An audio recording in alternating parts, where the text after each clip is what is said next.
Olá pessoal, estou de volta e dessa vez estou com uma convidada especial. Hoje vai ser um vídeo diferente, no qual eu pretendo trazer um pouco da vivência da equipe multidisciplinar no atendimento aos pacientes com alguma doença oncohematológica ou oncológica de forma geral. Dessa vez estou aqui com Cris, minha esposa. Ela é enfermeira com uma pós-graduação em oncologia e eu gostaria também que vocês conheçam um pouco mais sobre a experiência que ela tem no trabalho que ela faz. Então, Cris, tudo bem? Tudo bem. Sim. Gostaria de se apresentar para o público para entender um pouco mais? Sim.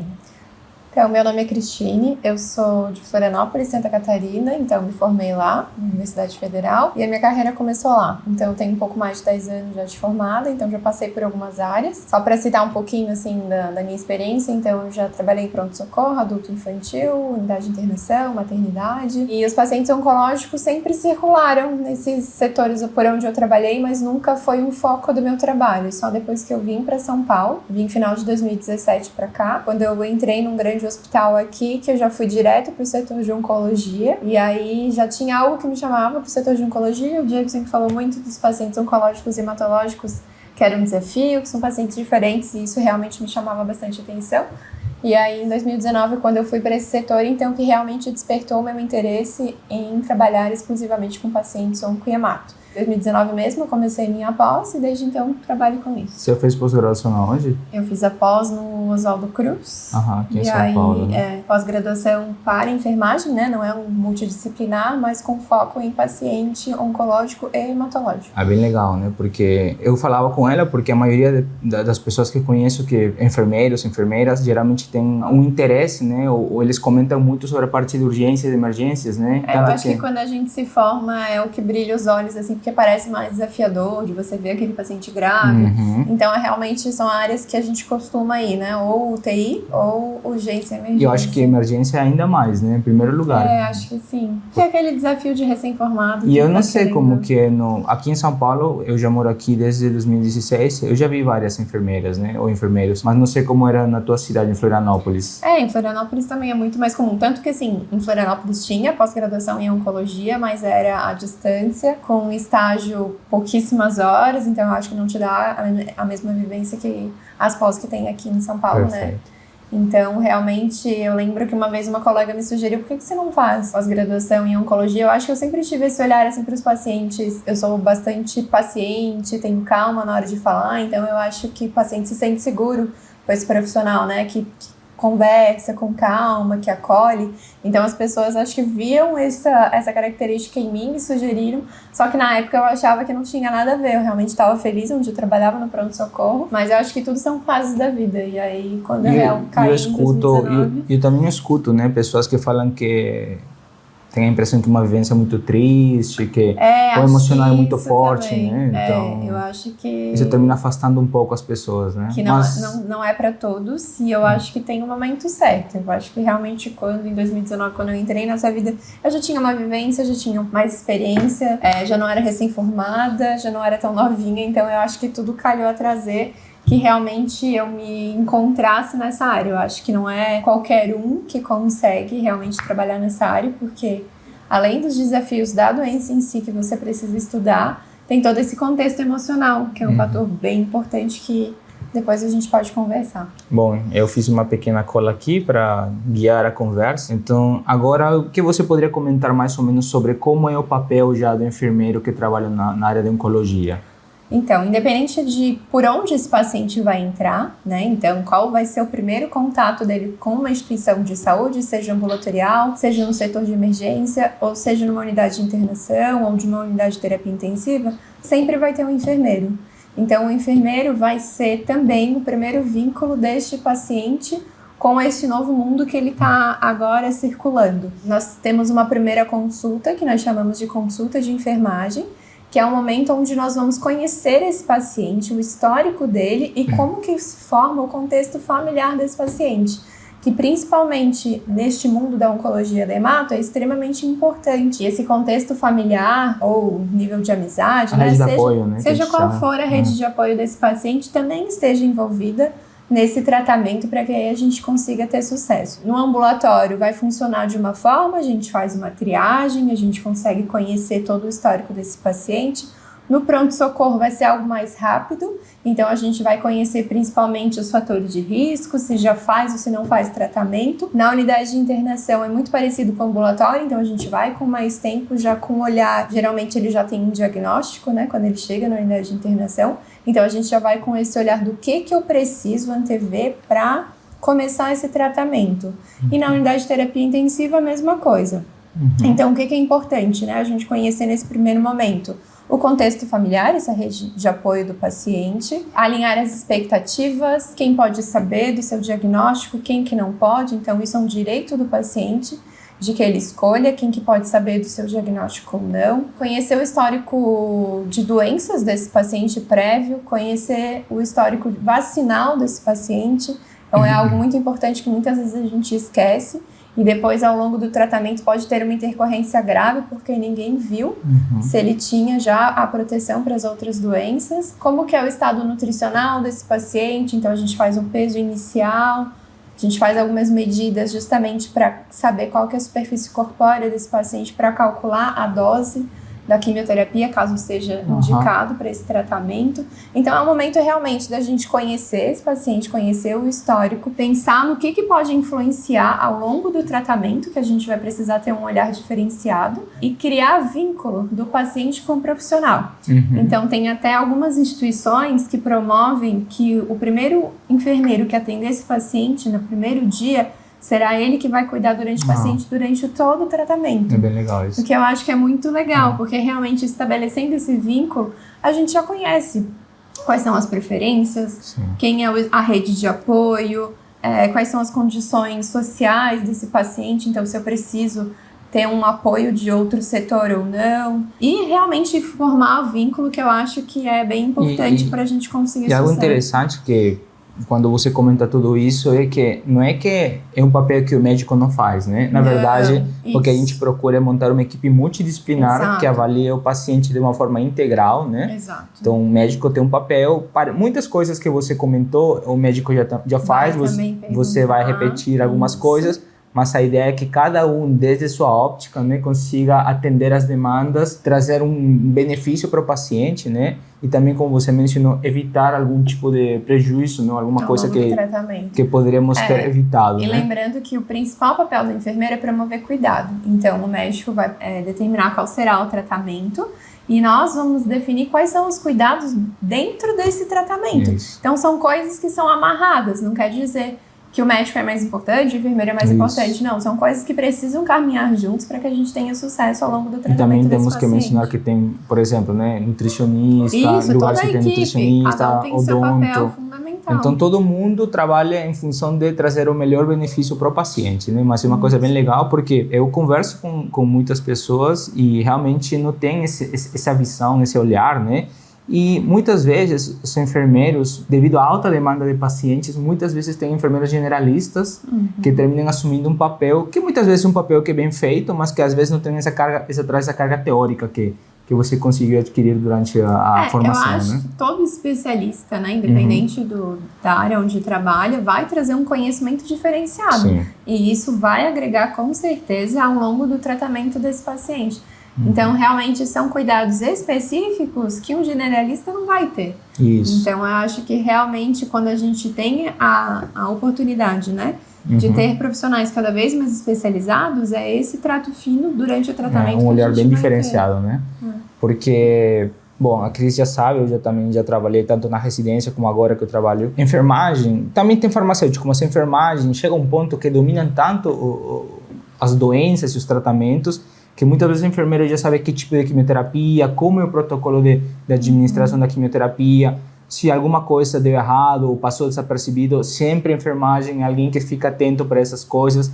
Como eu mencionei, tem também a equipe da farmácia, que é uma parte muito importante nesse cuidado. Mas, assim, o médico e a enfermeira têm uma comunicação, a enfermagem tem uma comunicação muito direta, né, e muito aberta. Então, acho que isso é importante para otimizar o cuidado, né? É que nós estamos lá 24 horas com um paciente, né? Um paciente internado, no caso. O ambulatorial é um pouco diferente. Mas o paciente internado é a enfermagem que está lá o tempo todo. Então, é nós que estamos vendo o que está mudando dia a dia com esse paciente. Perfeito. O médico passa a consulta, passa a visita diariamente, fica, sei lá, 30 minutos a 1 hora com esse paciente. Não consegue ver a mudança que nós conseguimos Isso. perceber. Então, por isso que eu acho que é tão importante também esse trabalho em equipe, para que a gente consiga dividir essas percepções. E, por exemplo, o que você vê mais com mais frequência, né? O que você tem visto, né, no seu dia a dia? Você focou mais na parte da hematologia hoje em dia, né? Você tem certo contato com pacientes com oncologia, tumor sólido, ou não tem mais? Na verdade, assim, são fases. Então, a gente tem fases que tem muito mais pacientes tumores sólidos, e tem fases que tem muito mais pacientes hematológicos. Por exemplo, agora a gente tem a unidade que eu trabalho é uma unidade pequena, então são 2 unidades com 13 leitos cada uma, mas, por exemplo, agora nós temos, sei lá, 70% de pacientes hematológicos e 30% de pacientes oncológicos, que são os tumores sólidos. Mas isso é muito rotativo. Eu vejo assim que com a pandemia mudou um pouco. A gente teve uma diminuição no número de internações, eu acho que até por diagnóstico tardio, que as pessoas ficaram com medo de procurar, né, o serviço de saúde, mas que agora já acho que normalizou. Então, eu acho que isso é muito sazonal, assim. Então, há épocas que tem mais hematologia, tem época que é mais tumor sólido. Agora tem mais a hematologia e agora nós temos 2 pacientes que estão fazendo transplante. Então... Mas você gosta mais da hemato, né? Eu acho que tem que ter. Viu que ele quer puxar a sardinha pro lado dele, né? Não. Mas eu acho que os pacientes da hemato são mais desafiadores. São pacientes que em 2 minutos muda tudo. Tá conversando com você normal, em 2 minutos tá gravíssimo. Então eu acho que precisa ter um olhar assim mais aguçado para esse tipo de paciente, porque é um paciente que cai muito rápido. Então, se a gente não tiver os mínimos cuidados, e são pacientes também que te desafiam um pouco mais, porque são pacientes que têm bastante conhecimento, porque a partir do momento que você tem um diagnóstico, né, hematológico, eu acho que você vai tentar entender o máximo possível sobre essa doença. Tá. Então, são pacientes que já têm um conhecimento prévio. Então, te desafiam com isso também, de ser mais questionadores, da família também está bastante envolvida, então te perguntar. E assim, eu acho que é muito importante essa primeira consulta que eu falei, justamente para a gente firmar pactos, para que o paciente se sinta à vontade de fazer qualquer questionamento que seja. Então, nessa primeira consulta, a gente tenta mostrar para ele qual vai ser o caminho que ele vai perseguir. Então, a partir do momento que a gente tem um diagnóstico, a gente já sabe mais ou menos o que ele vai, por onde ele vai passar, o que pode acontecer. Então, eu acho que isso também é legal porque diminui um pouco a expectativa, a ansiedade desse paciente. A partir do momento que você já fala para ele o que vai acontecer, no dia que ele internar, ele já sabe que vai chegar fulano de tal, vai perguntar isso para ele. Se ele precisar, sei lá, colocar algum dispositivo, então eu já conversei com ele o que é esse dispositivo, já mostrei fisicamente o que é esse catéter, para tirar aquele monte de monstrinhos que a gente cria na nossa cabeça quando a gente não conhece, e aí realmente então, fica isso é uma mais rotina. tranquilo. O paciente chegou na primeira consulta e vocês têm o papel de explicar mais ou menos qual vai ser a sequência de passos até eu conseguir o tratamento que eles... A gente deixa bem claro que cada paciente é único, que cada tratamento vai ser diferente, que não adianta você querer comparar com o seu primo, com o seu vizinho, conhecido, que nunca vai ser igual, cada paciente vai vivenciar de uma forma, mas tem coisas que vão ser iguais. Então, por exemplo, quando o paciente interna para fazer um transplante. Então, as etapas de um transplante são iguais para todo mundo. Então, o que ele vai precisar na etapa 1? O que ele vai precisar na etapa 2? O que vai ser na etapa 3? E até o que ele espera, quais são os sintomas que ele vai sentir, o que a gente vai monitorar para saber que esse transplante deu certo ou não. Então, ele, durante a internação, já me pede, Cris, você pode trazer hoje meus exames? Que ele começa a controlar os leucócitos, que ele sabe que é ali que a gente vai ficar de olho. E uma coisa é o que a gente planeja, né, o tratamento que a gente propõe, mas também temos que levar em consideração as intercorrências, né? O paciente complica, atrasa o tratamento, temos que esperar a recuperação, enfim, coisa do tipo, né? Agora, falando um pouco mais no que tem a ver com cuidados da enfermagem, cuidados específicos, que coisas vocês ficam, por exemplo, o paciente que fica internado ou que vai para casa com algum dispositivo, que tipo de assistência vocês oferecem? Então, pensando um pouquinho nas principais dúvidas, né, dos pacientes. Tem muita dúvida quanto à quimioterapia em si. A partir do momento que eu comecei a receber a quimioterapia, meu cabelo vai cair? Vou poder continuar comendo? Vou poder continuar fazendo exercício físico? Então, aparecem muitas questões como essas. E aí, sim, esses são os nossos principais direcionamentos. Não posso falar aqui porque cada quimioterapia vai ter um efeito colateral, então vai ter algum cuidado específico, mas o que a gente sempre vai indicar para todo mundo, que continue fazendo exercício físico, então por isso durante a internação a fisioterapia é extremamente importante. Então vão ter dias que os pacientes estão extremamente abatidos, que não têm vontade de sair do leito. E aí quando a gente já tem um combinado, fica mais fácil de cobrar. Então lembra que a gente combinou que isso ia impactar no seu tratamento, na sua alta.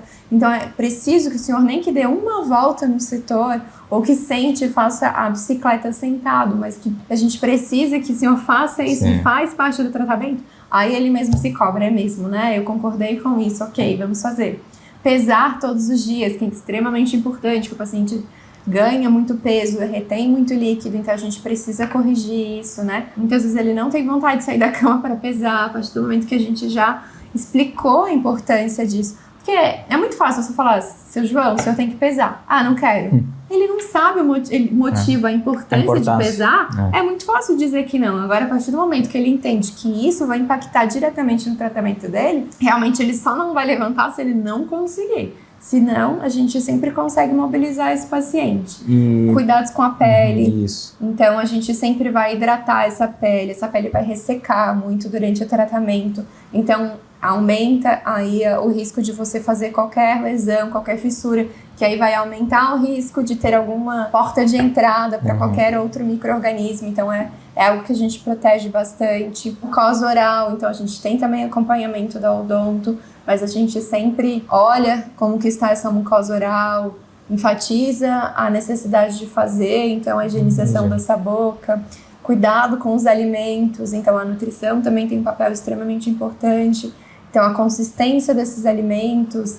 Dispositivos vasculares, por exemplo, catéter. Os catéteres sempre, os pacientes costumam ter bastante medo, né, porque é realmente algo que assusta, são catéteres bastante calibrosos, né? E de longa permanência. Então a gente precisa sempre proteger ele para que não tenha entrada de nenhum micro-organismo. O curativo sempre tem que estar limpo, então independente se o paciente está internado ou vai para casa com esse catéter. Tem uma periodicidade que ele precisa retornar no ambulatório para fazer a troca desse curativo. Então agora já mais ou menos já dei uma pincelada nessa parte. E, por exemplo, uma coisa que eu acho muito desafiador nos pacientes, além da parte emocional, porque a parte emocional muitas vezes não tem medicamento que resolva, senão é realmente a vontade do próprio paciente, do ambiente, né? Os sintomas, por exemplo, deve ter muito paciente, eu vejo, né? Paciente com muito enjoo, náuseas, sem apetite. Como que vocês conseguem avaliar isso? Além de, claro, toda a prescrição medicamentosa que a gente faz para esse paciente, então a gente já deixa uma prescrição que é justamente para minimizar que o paciente tenha esses sintomas, mas mesmo assim, claro que acontece. Então a gente tem medidas não farmacológicas, ou seja, que não precisa de uma medicação, para tentar o alívio desses sintomas, seja dor ou seja a náusea. Então a náusea a gente conta muito com a alimentação. Então de não ter um intervalo maior do que 3 horas entre uma refeição ou outra, nem que seja um iogurte, um sorvete. A gente trabalha muito com sorvete, então tem vários sabores de sorvete, picolé, então sempre o gelado, né, suco, shakes proteicos, então uma fruta que esse paciente gosta.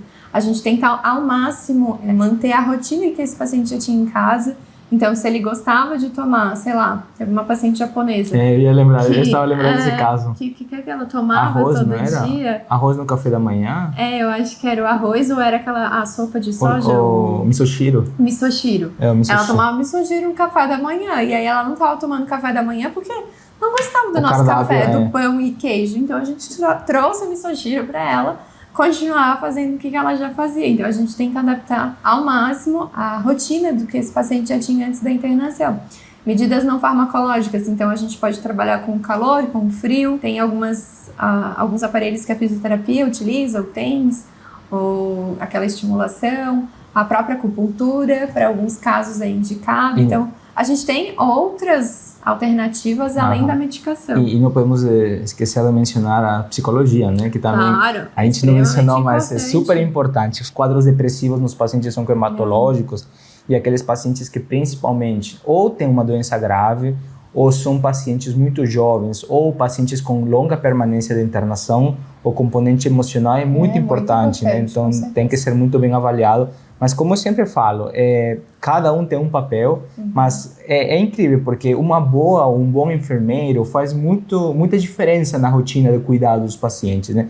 Primeiro que o vínculo que vocês conseguem, né, quando uma pessoa muito comprometida, né, e tem aquela inteligência emocional, então realmente o paciente se identifica muito com os enfermeiros e isso termina sendo um facilitador para nós médicos, né, porque esse paciente tem uma predisposição melhor, consegue se comunicar mais abertamente, aquela comunicação horizontal com a equipe. Eu acho que às vezes o paciente tem um pouco de receio de fazer alguma pergunta para o médico, porque acha que vai ser uma pergunta tola, que vai se sentir julgado por não saber aquilo. E aí, para o enfermeiro ou para qualquer outro profissional, que a gente está ali todo dia, então também tem mais oportunidades, né, do paciente fazer esse tipo de pergunta. E ele acaba se abrindo com a gente. Então, tem que realmente questões em que o enfermeiro traz e aí a gente acaba discutindo com o médico. Então, eu acho que é legal também esse vínculo justamente para isso, para a gente não ter cerimônia nenhuma. Então, tudo que o paciente precisar de ajuda ou precisar que tiver dúvida, realmente a gente está ali para isso. Bom, e acho que foi uma pincelada boa o que a gente tinha para falar hoje, né? Cris, realmente eu percebi que você, a partir do momento que você começou a trabalhar com isso, você se identificou muito, né? Sim. Acho que mudou muito, foi um divisor de águas para você na tua vida, né? Você, como você falou, você teve uma experiência muito ampla em vários setores do hospital. Eu acho que eu já te conheço há um bom tempo, né? A gente se conhece e acho que para você a parte da oncologia, hematologia foi um divisor muito grande de águas e você se identificou bastante. Então, você tem algo para falar, tipo, não sei, você gostaria de convidar as pessoas, enfermeiros, que considerem, levem em consideração, porque eu sinto que é um mercado que precisa muito, né, um conhecimento muito específico e falta, né? Eu acho que eu tive um pouco de preconceito, por isso que eu nunca me interessei pela área antes, mas foi como eu disse antes, eu acho que eu não estava preparada emocionalmente para trabalhar com esse tipo de paciente. Mas eu sou um pouco suspeita agora para falar, porque eu sou realmente apaixonada pela área, mas eu acho que é uma área que só vai crescer e que o conhecimento nunca tá atualizando. A cada, 6 meses a gente tem um congresso novo que já traz coisas que eu aprendi há 1 ano atrás que a gente não vai mais fazer.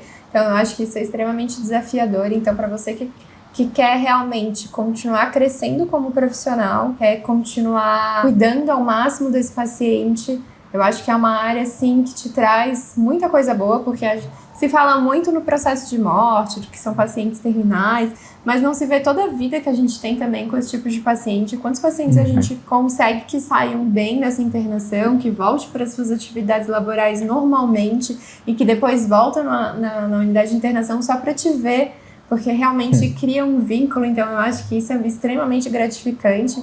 Não só o paciente, como toda a família. Então, sim, com certeza eu indicaria.